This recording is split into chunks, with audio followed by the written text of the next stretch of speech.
day. This dev diary is definitely something of a mixed bag. Whilst, yes, some elements are actually very, very exciting and interesting, and they look very powerful, overall, some of the things we were told to expect don't seem to have arrived just yet. We were told to expect fantasies that align with things like dwarves, elves, orcs, or humans in Dev Diary 215. Now, yes, we have got something of a dwarven fantasy here, absolutely, with the artificers, but is it really delivering on that kind of indication we had in the past? So far, I don't think so. You know, those of us that wanted to play the Noldor elves in space, so far, I haven't seen anything that can make us hope that is going to be a possibility. Overall, Stellaris Dev Diary 220 is relatively short. We only have 2 new civics and 1 origin to look at. Stick around to the end, that origin is a really spicy one though. Let's dive in. The first civic is Masterful Crafters, as teased in Dev Diary 214. We've seen this before. What does it do? Well, our artisan jobs are replaced with artificers. So instead of just producing consumer goods, you're also producing 2 trade value and 1.1 engineering research per job, as well as an additional consumer good. I mean, that's interesting. It's all right, but overall, nothing so exciting here. However, the next part, every 3 industrial districts gain 1 building slot. That's pretty cool.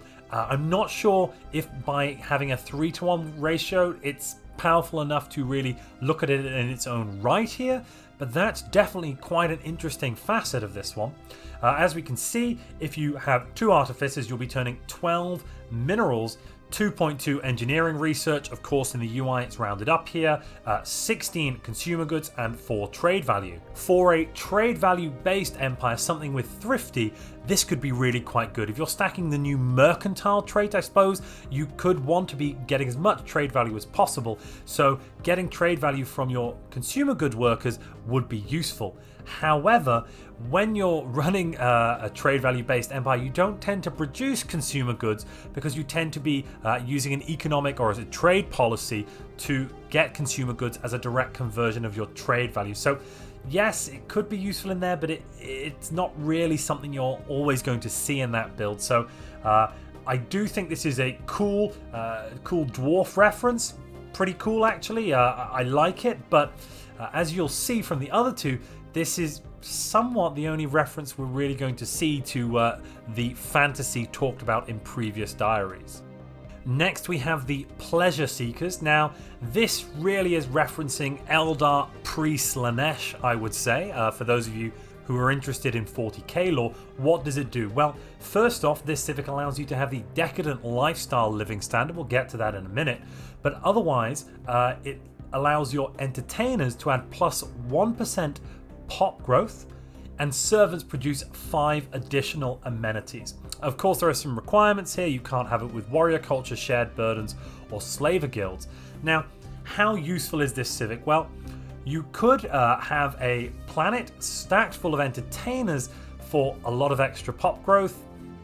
I say that 1% per pop, you'd need 10 pops to get to 10% working this job. The trade-off there, really, I'm not thinking it's that fantastic. I mean, definitely good from a roleplay perspective, possibly, but from an absolute gameplay perspective, 1% from the job, it's not something that I'm desperately wanting. There was also a new living standard mentioned. Let's look at that. So decadent lifestyle, there is a 10% increase to your pop's consumer good usage for the upkeep. There is also a pop effect plus 10% consumer goods upkeep. I'm not sure if that stacks with the increase you're seeing in the upkeep as written there, so it's actually a further 10% on top. It's not clearly indicated. However, the main benefit you're seeing here is plus 20% happiness, just like utopian living standards, but without an insane increase to consumer goods usage for your workers and specialists. This is actually quite a good living standard to get plus 20% out on your bio pops. That would be really, really useful for pushing up stability. So from that aspect, this part of the civic is, I would say, actually reasonably strong. As I teased at the beginning of this video, the third addition to Humanoids is the Clone Army Origin, which is basically what would have happened if in Star Wars, for instance, the clone army of the Republic was simply dumped on a planet somewhere and left. But also the equipment from Camino was brought with them as well, it seems. But what are the effects we've got here? So just from the origin, you start with 2 ancient clone vat buildings. We'll get to those in a second. Very scary things. They produce clone soldier pops, which are, I think, the only pops you have in your empire. Ancient clone vats have an empire limit of 5, so you can only build 5 of the things. Clone army admirals grant an additional 25% ship fire rate. Wow. That basically means that if you can get a migration pact with a clone army empire, or you can get some of those pops into your empire to start producing leaders, and you can get your hands on one of these clone soldiers as a leader, as an admiral, you can get a 25% ship fire rate on your ships, as well as a 10% reduction to ship upkeep. That fire rate is very, very tasty, very, very powerful. Given that you can also stack this origin with something like Fanatic Militarist for an additional plus 20%, as well as going with a civic like Distinguished Admiralty, that puts you up to 55%. Supremacy, you're going to be at 65% right out of the gate. Wow, that's a lot of extra fire rate to have on your ships. But that's not the main bonus that your clone army is going to be getting. Oh no siree. The main bonus is going to be that building. But before we get to that building, let's look at the downsides, because there are some. So your clone soldiers will have a specific trait, which is the clone soldier trait, which will give them minus 40 years to their leader lifespan. That's a big kick in the face. So your clones are going to be short-lived and die quickly. You're going to be getting clones that you start them as leaders within 5 to 10 years, done. That is not going to be very good for your leader levels. You're going to struggle there, and you're also going to have to spend quite a bit of energy, I would suspect, on buying new leaders every few years. Although you do get an extra plus 50% damage, then on top of that, you cannot, and I repeat that, cannot genetically modify these clones, and they have no normal pop growth. So you're not going to get any pop growth from those clones. That sounds really bad. That sounds very terrible. But what do we get as kind of an offset to that? Let's jump into the building. The Ancient Clone Vat. You start with 2 of these. You have an empire limit of 5. They cost 600 minerals to build, have an upkeep of only 5 energy, and take 90 days. They grant 7 organic pop assembly. What did you say? I'm going to say that again. Each one grants 7 organic pop assembly. You could, within the first 3 to 5 years, save up more minerals and build another 3 of these ancient clone vats along with trading, and you'd be looking at having 35 organic pop assembly in the first few years. That is a ludicrous amount. That is an insane amount of growth.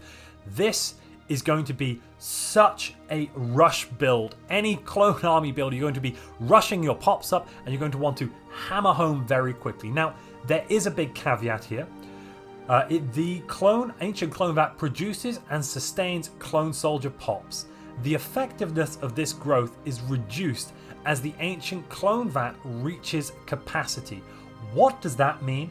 We're not exactly sure, but I would suspect that what it means is, as your population grows, there will be some number of pops you are able to support with a single clone vat or per clone vat, and as you get to that number, the organic pop assembly generated by this clone vat will go down until it reaches 0. But we need to know exactly what that number is. They have put a marker in here. You can't see, it's red, it's deleted out. They're probably still testing it and balancing it, but if it's somewhere in the region of 20 or 30 pops, which I can't imagine it's going to be less than, maybe it could be 10, possibly, but even then, if it is that low, this is really not going to be worth taking, because you'll only get to 50 pops and be stuck there. So hopefully it'll be higher than that, but this means that you're going to be able to push these buildings out, get massive pop growth, kind of right at the beginning, but it will stabilize to some point. However, if you can be 30 or 40 pops ahead of your neighbors by 2220, you're going to have an insane bonus to your production, your output, and that is going to leave you in a fantastic position to rush a neighbor and grab a load of their biological pops and start reproducing them in your empire. Additionally, a migration pact, that would do it as well. You know, there are some ways around this, but it's definitely going to be a real rush start. I can't wait to see the final numbers, but this could be a new origin which is highly competitive to use. Final thing to mention in this dev diary, everything you've seen is not, and I'm going to repeat that, not portrait locked. That means that if you have humanoids, any creature can have these civics or origin. It doesn't have to be one from the humanoids pack.